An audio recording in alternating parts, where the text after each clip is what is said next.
Yeah, so we talked a little bit about it, but how do you balance a full-time job? Because it sounds like you work a lot and you think about work a lot.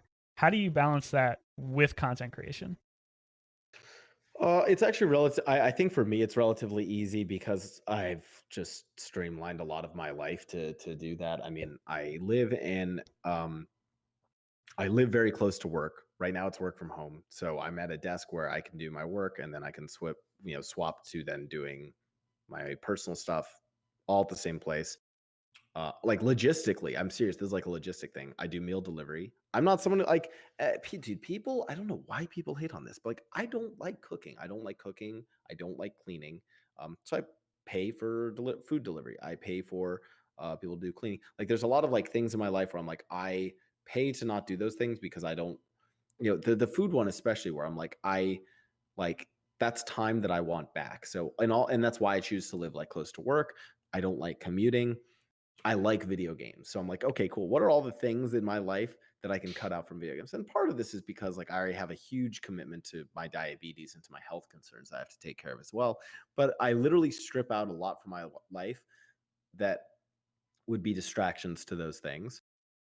Secondly, it'd be one thing if I was doing like health and fitness content creation on the side, but it's like, cool, my content creation on the side is video games. It's still part of like what I do for my job. And so like I get to my the way I unwind is I play video games.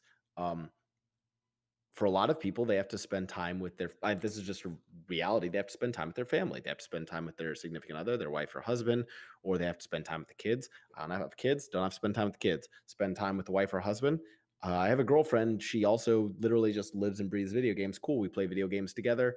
Check two boxes with one stone. Um, yeah, checked two boxes with one. Yeah, that's how it goes. That works. Anyways, and let's see. Yeah, basically, I live and breathe video games, so it makes that like content creation plus my work a lot easier. The way you were describing how you make your life more efficient, so you can spend more time playing video games, reminded me of an RTS player like saying how they reduced worker idle time or something like that. I really thought that was kind of funny the way you were talking about how like I don't like cooking, so I just don't cook. I do meal prep.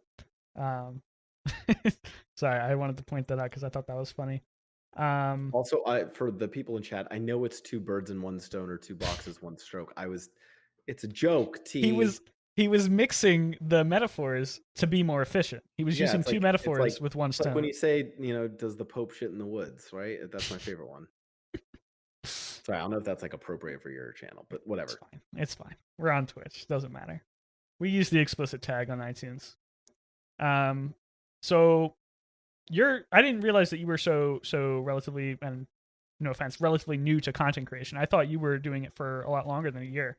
Um, so this question might not be the best for you, but what are some common pitfalls of content creation that people starting out should avoid?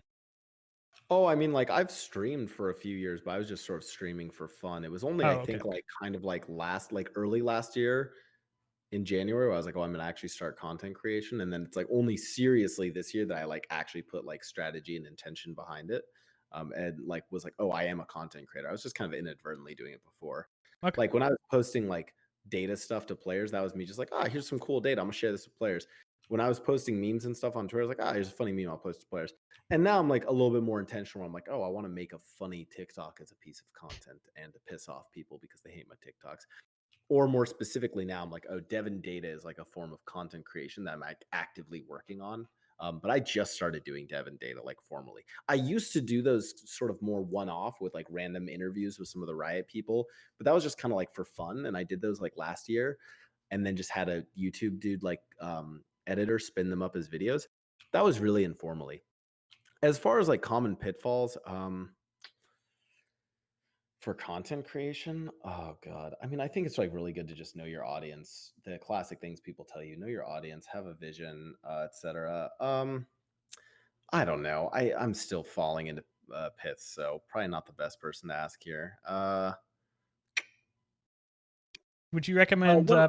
One that is extremely important that I don't know if people at companies are doing is like build out a like content creation and engagement charter at your company. Whether you are at Riot or some other company that lets you do this, like build out a like charter, a full-fledged thing about what is okay, what's not okay, have a point of contact, write out like, examples of what toes the line, what crosses the line, what doesn't. Oh, sorry, my alarm's going off.